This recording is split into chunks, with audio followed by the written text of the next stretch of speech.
Aujourd'hui, j'avais pas envie de vous écrire tout un article pour vous expliquer ce que j'avais envie de vous transmettre. C'est pour ça que j'ai pris l'option vidéo, parce que cette semaine, j'ai eu quand même beaucoup de consultations de personnes qui étaient en difficulté avec leur énergie, très fatiguées, très crispées. Avec des sautes d'humeur, avec beaucoup de problèmes relationnels, des tensions, des conflits. Et je pense qu'en fait, c'est malheureusement un peu le mal du siècle. En ce moment, on est quand même très très sollicité. Et je voulais vous donner une clé parce que je me dis que forcément, vous devez aussi être sujet au décentrage, sujet aux pertes d'énergie et sujet au manque de fluidité, de détente de votre corps. Voilà pourquoi cette vidéo, ce sera plus simple pour moi de vous expliquer ça via la vidéo plutôt que par un texte.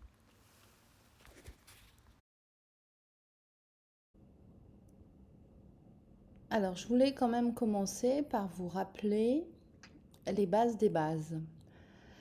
Pour ça, j'ai pris un schéma qui a été fait par Laurent Duro parce que je trouve qu'il est extrêmement clair et très précis et qui va vous aider à vous rappeler un petit peu de qui vous êtes. Donc, pour rappel, l'être humain, c'est absolument tout ça. Ok? Voilà. Ce que vous percevez en général de vous-même et des autres, c'est ce qu'il y a ici, sur cette partie inférieure de l'écran. Et c'est ce qu'on appelle le personnage, la personnalité, le petit ego. Et on voit bien que c'est extrêmement restreint par rapport à tout ce que peut être un être humain. On va redécortiquer un petit peu, hein, même si je l'ai déjà expliqué plein de fois. On voit en fait que ça a été représenté sous forme de cercle ici. Hein, c'est ce qu'on appelle un moteur. Celui-là, en l'occurrence, c'est ce qu'on appelle le moteur de la Terre, qui prend en fait, qui tourne grâce à deux types d'énergie, hein, c'est-à-dire ce qui vient du premier chakra, qui est visualisé en rouge, et ce qui vient du second chakra. Ok? Puis on a le deuxième moteur qu'on appelle le moteur de l'humain, qui lui en fait prend en considération le flux du troisième chakra et le flux du quatrième chakra. Et puis après on a le moteur du ciel, cinquième, sixième chakra. Bon. Le quatrième chakra, c'est là ce qu'on appelle le lieu de la connexion entre tout ce qui va plutôt toucher à notre matérialité, donc en fait nos os, nos muscles, la chimie de notre corps, nos émotions, et troisième chakra, le corps mental, les pensées, etc. Et puis le quatrième chakra qui correspond au centre, mais quand on dit le centre, c'est le cœur du réacteur, qui est directement en lien avec notre soi supérieur. Donc des dimensions quand même qui sont nettement supérieures à la première, deuxième ou troisième. Donc l'être humain qui n'a pas encore vraiment perçu qu'il était bien au-delà de sa simple personnalité est rarement connecté au cœur du réacteur. C'est pour ça qu'en fait, on prend en considération que l'être humain, de manière générale, fonctionne sur ces trois dimensions-là. C'est pour ça qu'on dit qu'on vit en 3D. Trois dimensions. Première, deuxième, troisième. Ok ? Ce qui est schématisé ici, c'est le voile de l'oubli, c'est-à-dire le voile, le drap qui a été mis au moment de votre incarnation pour que vous puissiez vraiment oublier qui vous êtes vraiment, de manière à pouvoir vivre des expériences sans avoir la mémoire de ce que vous êtes ou de ce que vous avez été, pour que, en fait, vous puissiez retrouver dans cette vie-ci tout un tas d'expériences de manière neutre, sans a priori, de manière consciente, pour que vous puissiez expérimenter à fond. Mais ce n'est pas une fin en soi, ok ? Donc retenez, et c'est ça le discours que je veux avoir aujourd'hui, parce que je ne veux pas me lancer dans l'explication trop poussée de la mécanique énergétique. C'est pas le jour, c'est pas le moment. Parce que le message ici, c'est de prendre conscience que la plupart du temps, nous fonctionnons sur ce petit espace-là, hein, c'est vraiment ici, et que ça s'appelle le personnage, la personnalité, le petit ego, le petit moi. C'est même pas le soi inférieur, c'est le petit moi. C'est rikiki. C'est plein d'a priori, c'est plein de volonté. Ça se prend pour le roi du pétrole, ça croit tout savoir et ça veut toujours avoir raison. C'est ce qu'on appelle la personnalité.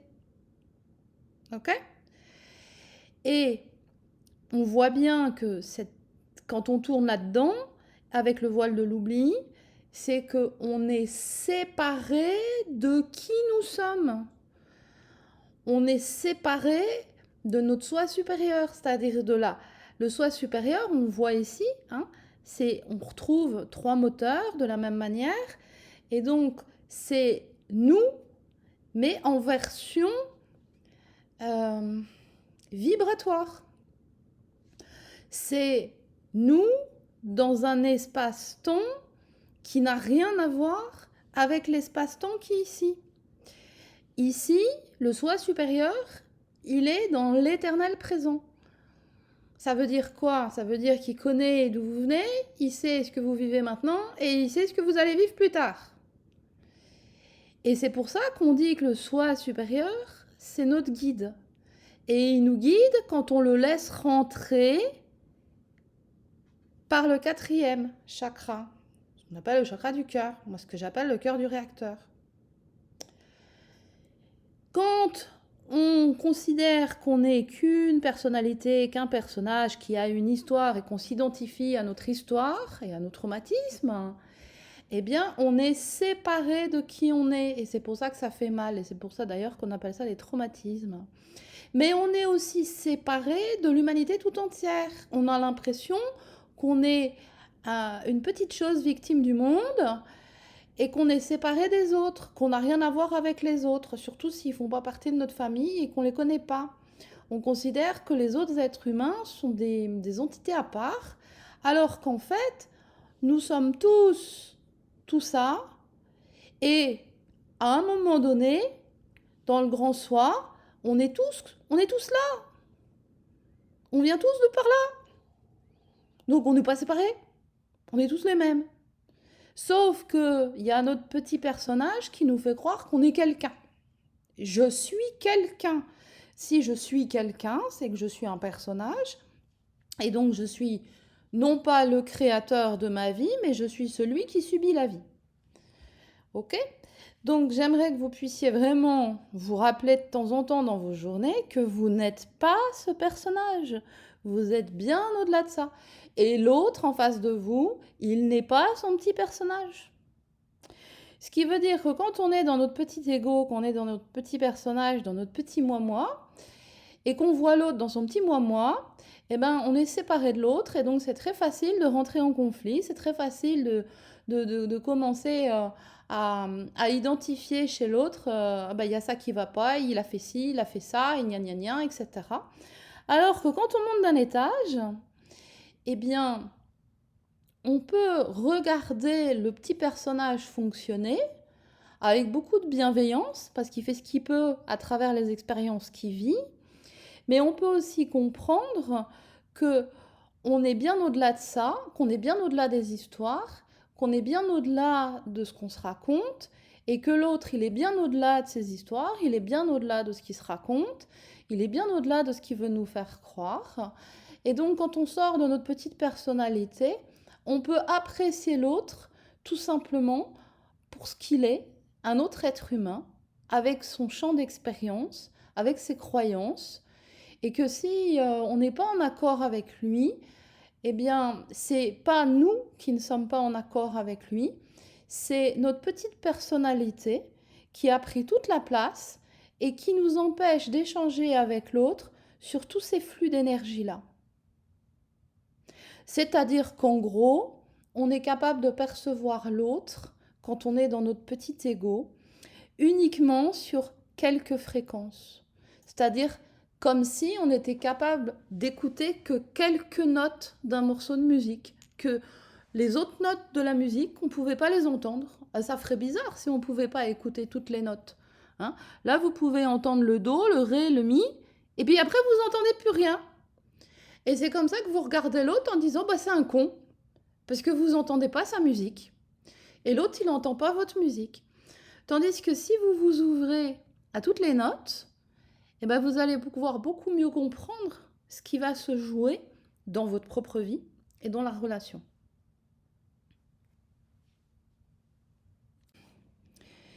Eh bien ça, c'est un être humain. Mais c'est un être humain qu'on ne regarde plus sous son aspect matériel, c'est-à-dire son corps, mais sous son aspect fréquentiel, vibratoire. C'est-à-dire qu'en fait, une fréquence, ça peut être un son, ça peut être une couleur. Là, ça a été imaginé à travers des couleurs et c'est beaucoup plus facile de le faire passer à l'écran. Mais voilà, on pourrait regarder un être humain comme ça et voir en fait que l'être humain n'est qu'un mélange des différents flux qui sont brassés par les différents chakras. Et en fait, on s'aperçoit en fait que c'est ce qu'on a vu tout à l'heure, là, juste avant, la plupart des êtres humains, en fait, ils sont capables de percevoir, grosso modo, ça. Et toute cette partie-là, toutes ces notes-là, toutes ces fréquences-là, toutes ces couleurs-là, ben, il n'y a pas de perception. Et donc, en fait, quand on regarde l'autre dans son personnage et qu'on s'identifie soi-même à son propre personnage, eh bien déjà, il y a tout ça qu'on ne perçoit pas.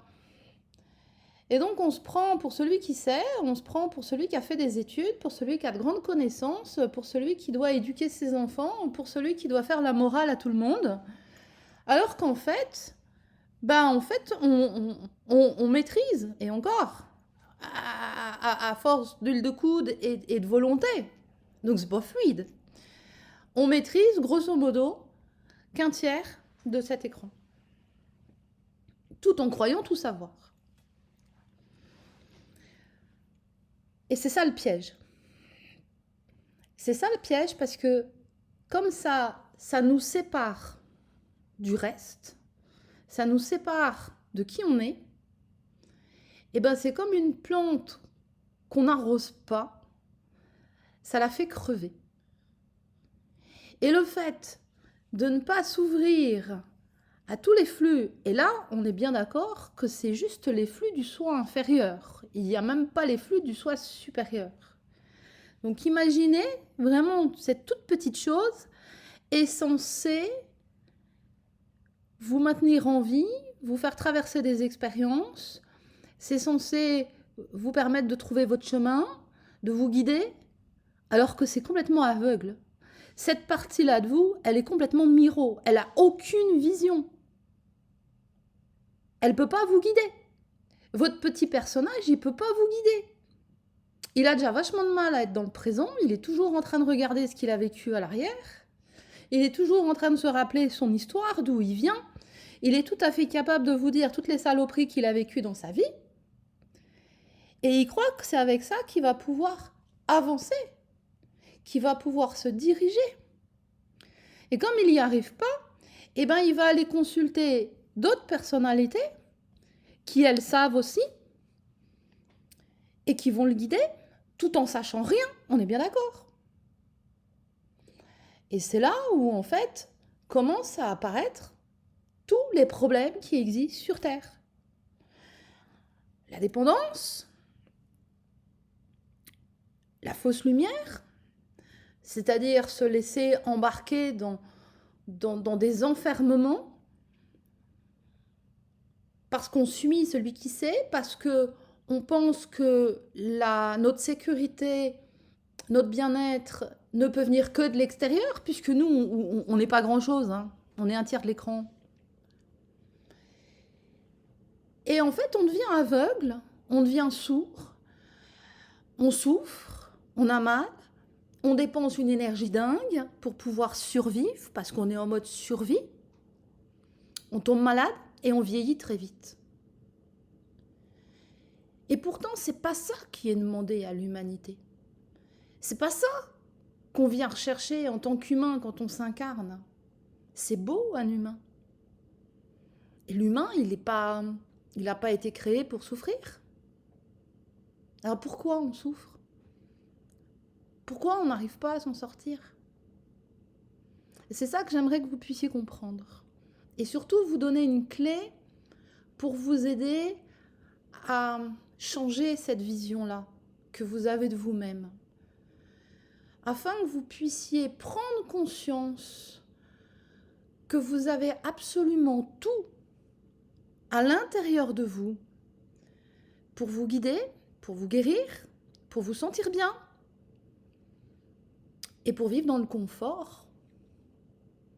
Parce que jamais il a été dit que l'être humain était né pour souffrir, était né pour être malheureux, était né pour être malade, était né pour vieillir vite, était né pour ne pas avoir de confort.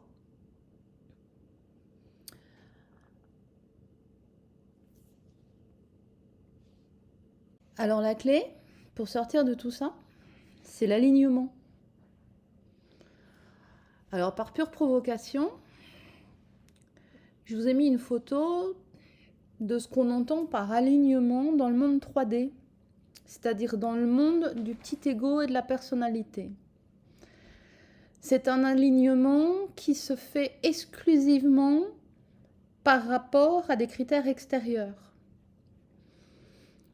On s'aligne derrière un gourou, on s'aligne derrière une doctrine, on s'aligne derrière un maître, on s'aligne derrière une loi, on s'aligne derrière un comportement communément admis et accepté.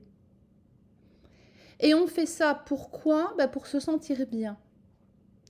Parce que si on est aligné avec ce que l'extérieur attend de nous,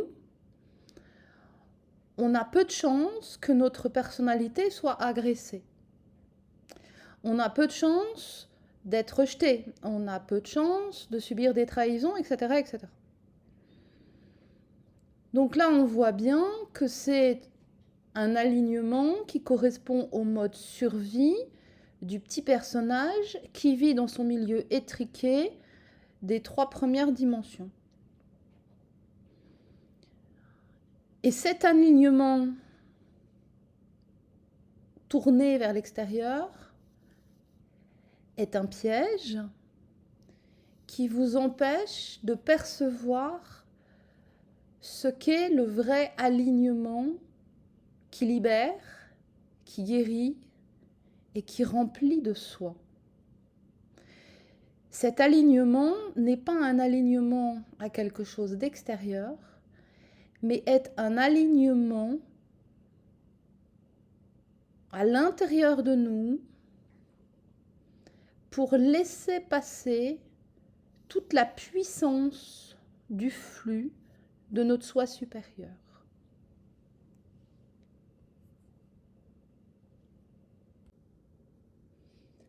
Alors vous allez me dire, non, moi je ne suis pas alignée, parce que moi je suis un rebelle. Moi je ne me laisse pas faire, moi j'ai ma propre façon de penser. Moi, je ne suis que ce qui a du sens pour moi. Et je suis pas d'accord. Je trace ma route. Et puis je me méfie. Et puis je crois pas. Et puis je défie les lois.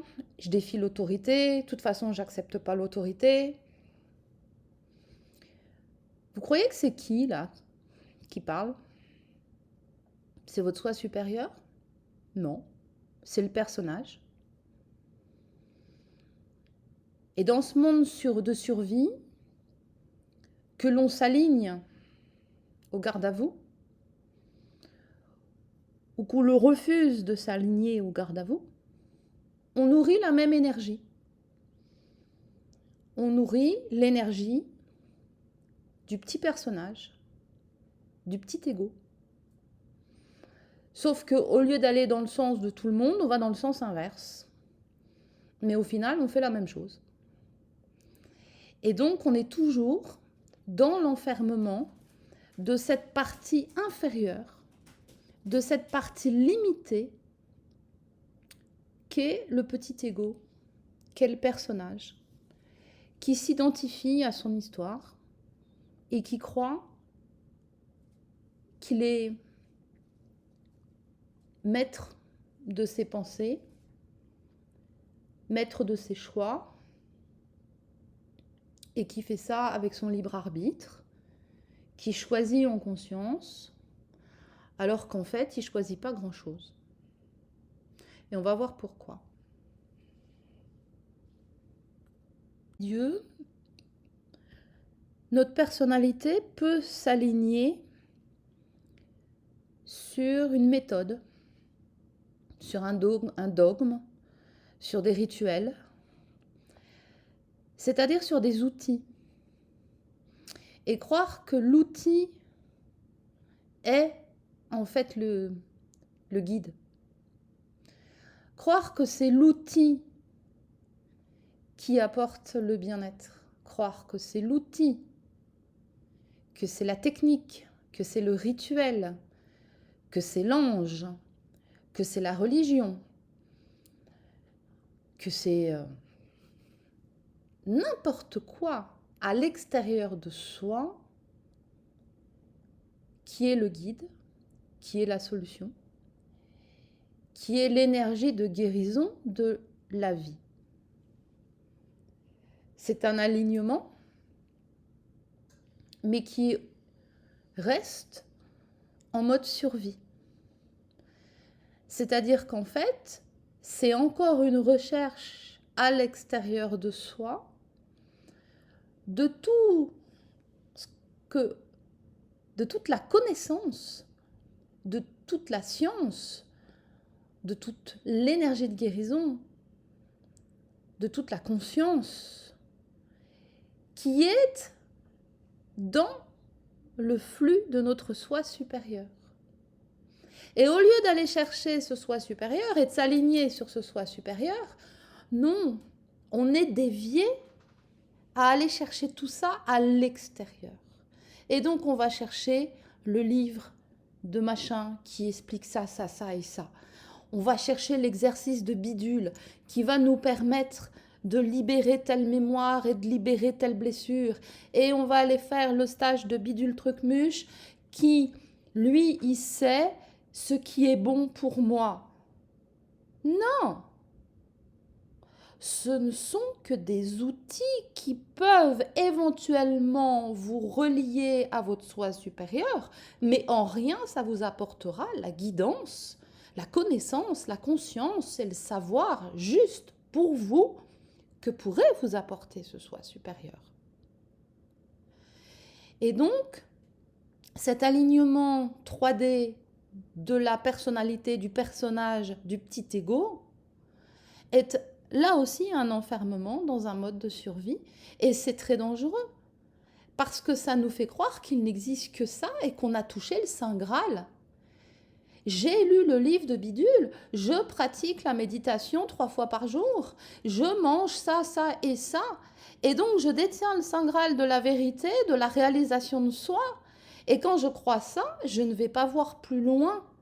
Et donc je suis toujours tournée à l'extérieur de moi, décentrée, en dehors du cœur du réacteur, et je vais trahir ma propre puissance intérieure pour aller donner mon énergie et ma croyance à quelque chose que je crois être une puissance, mais qui est à l'extérieur de moi.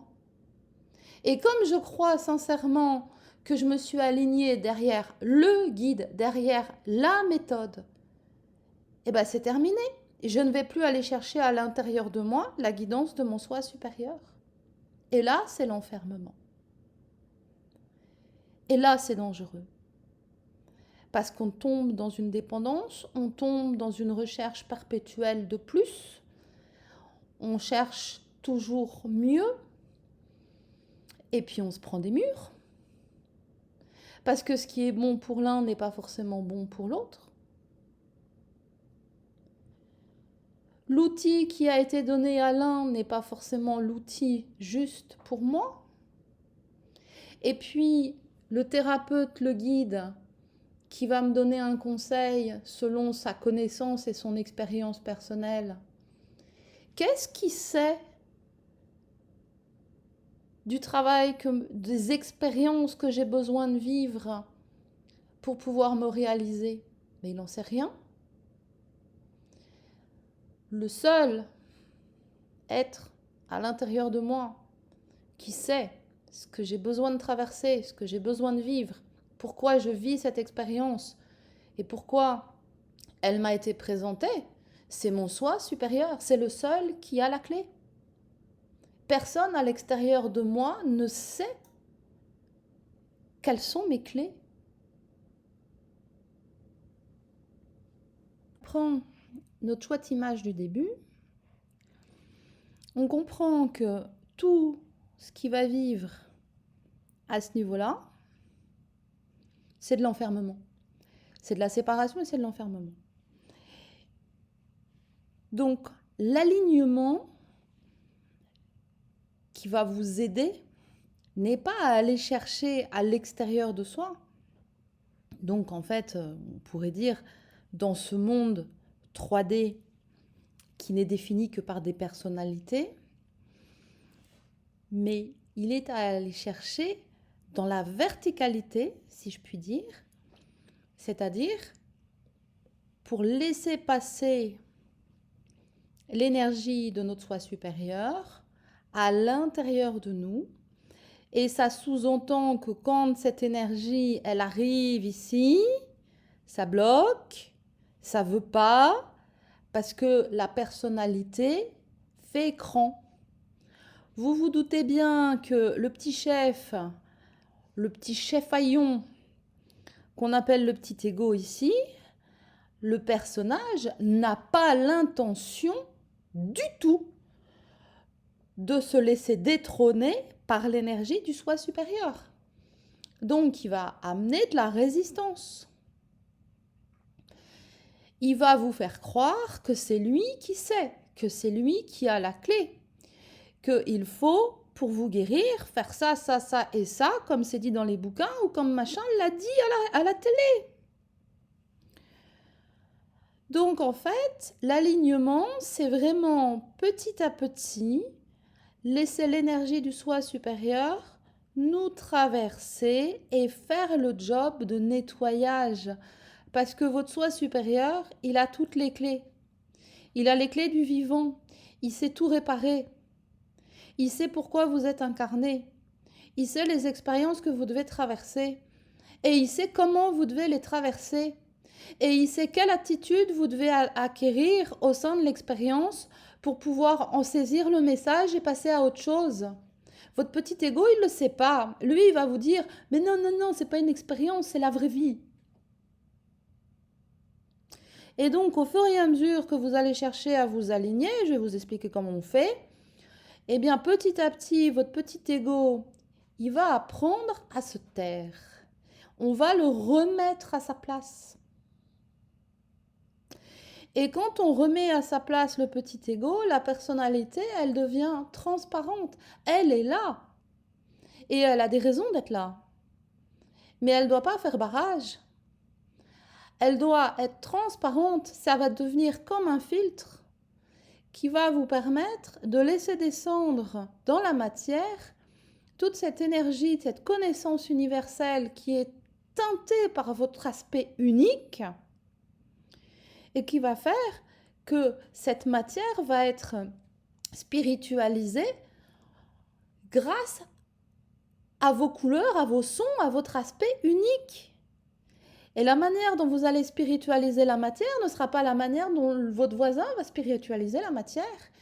Et toutes ces teintes, tous ces sons, toutes ces mélodies vont apporter énormément à la matière et à la terre. Et c'est pour ça qu'on est là.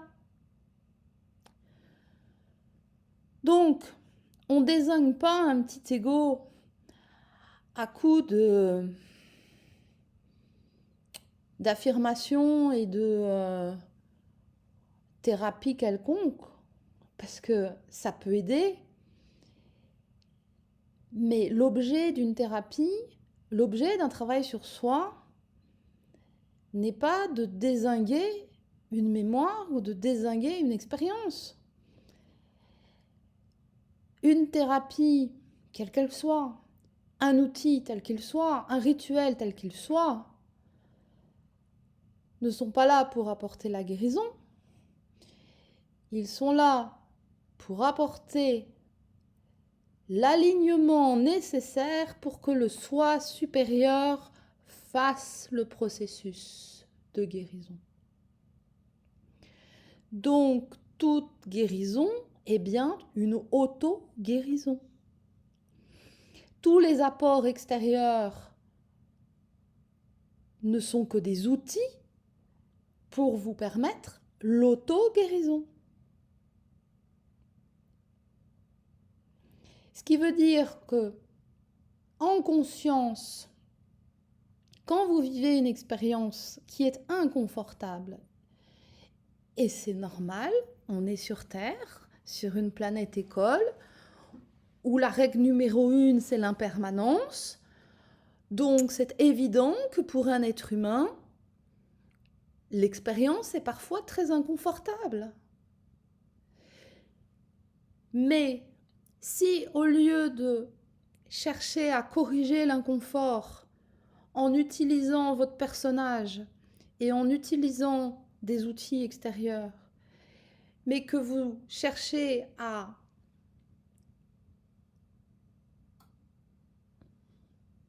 retirer, entre guillemets, chercher le mot parce que c'est pas évident, retirer l'inconfort, non pas par la volonté, mais en laissant l'énergie de votre soi supérieur descendre, vous allez voir que le nettoyage va être beaucoup plus efficace, beaucoup plus profond.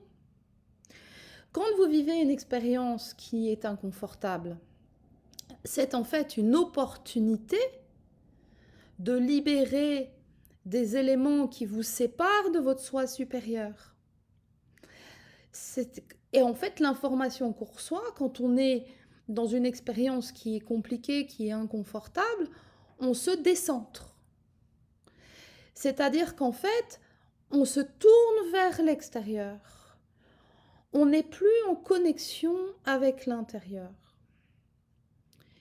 Et donc, quand on ressent ça, on se vide de notre énergie, on se fatigue. Et en plus, le corps se crispe, les épaules se resserrent, le diaphragme se bloque. On s'abîme. Mais c'est pas grave de s'abîmer quelques instants, parce que c'est le jeu de l'évolution. Ce qui est grave, c'est de rester comme ça longtemps et d'oublier que si on se recentre et qu'on se reconnecte au soi supérieur, et ben tout de suite on va se nourrir d'énergie et on va sentir le corps qui se relâche, on va sentir le diaphragme qui se relâche et on va se sentir envahi par une sorte de paix. On va ressentir de la bienveillance, même en étant au sein d'une expérience inconfortable. Et c'est ça, la guérison.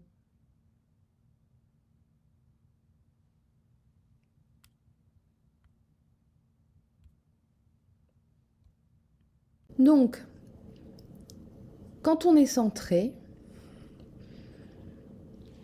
et que le flux d'énergie du soi supérieur peut nous traverser, on ressent de la paix à l'intérieur de soi, on ressent du calme,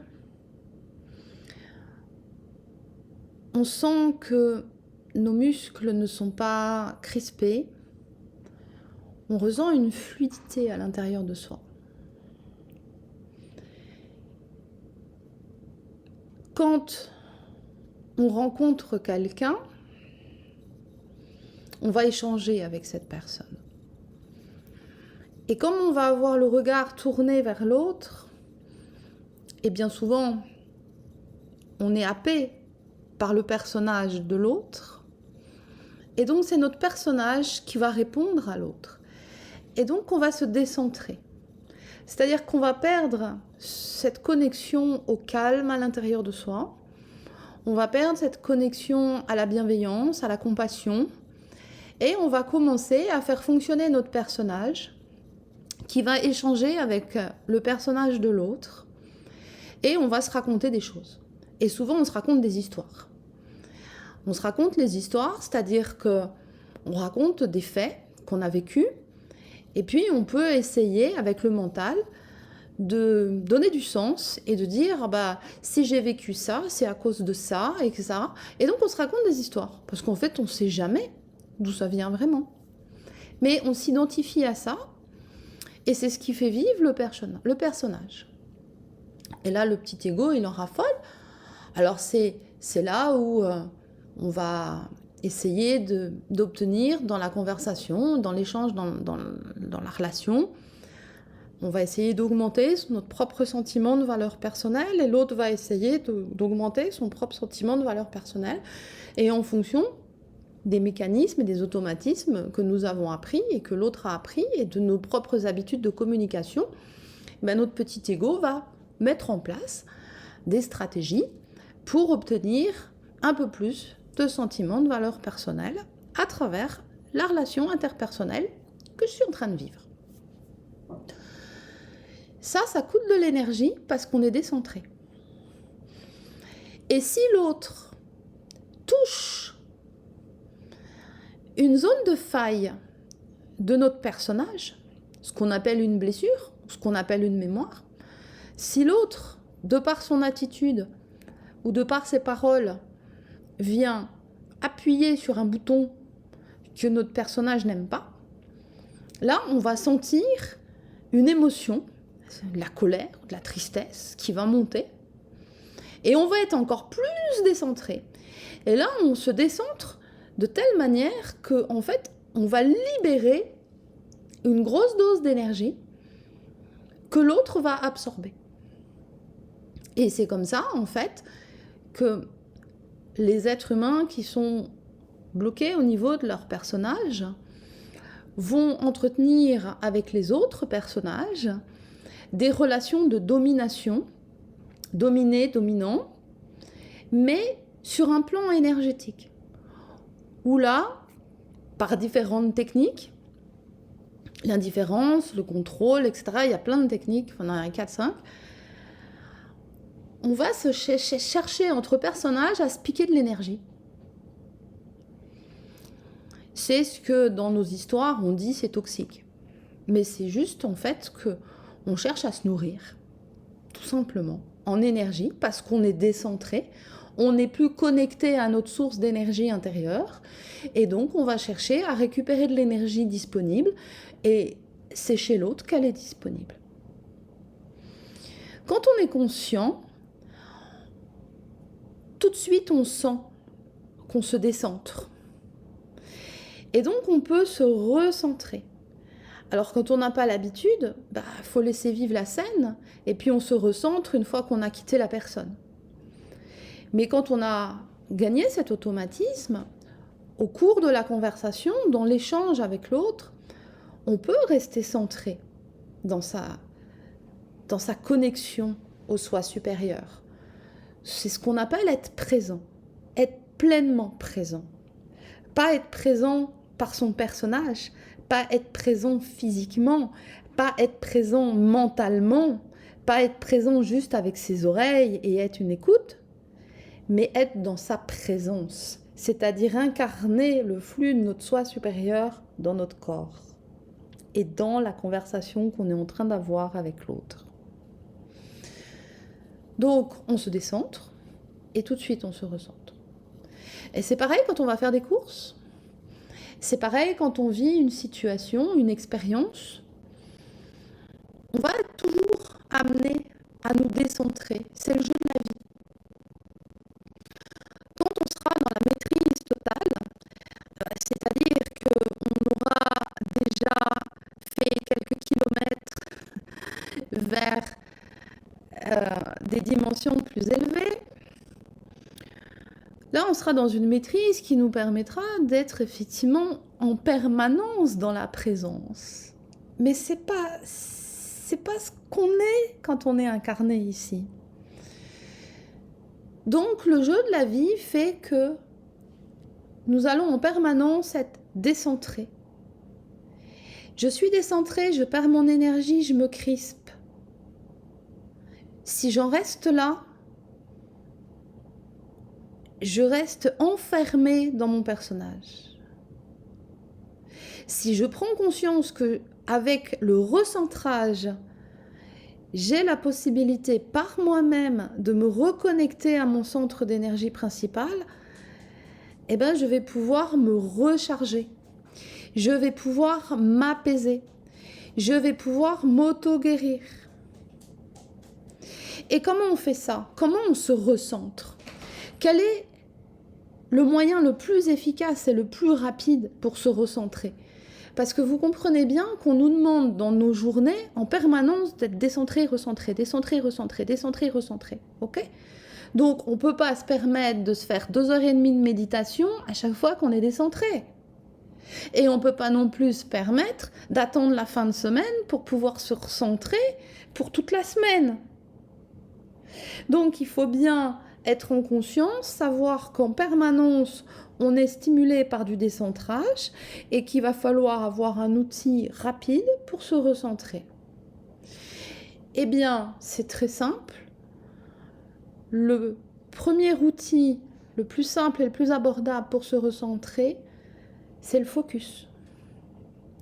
C'est l'attention. C'est la concentration sur un point précis. Ça peut être un point à l'extérieur de vous.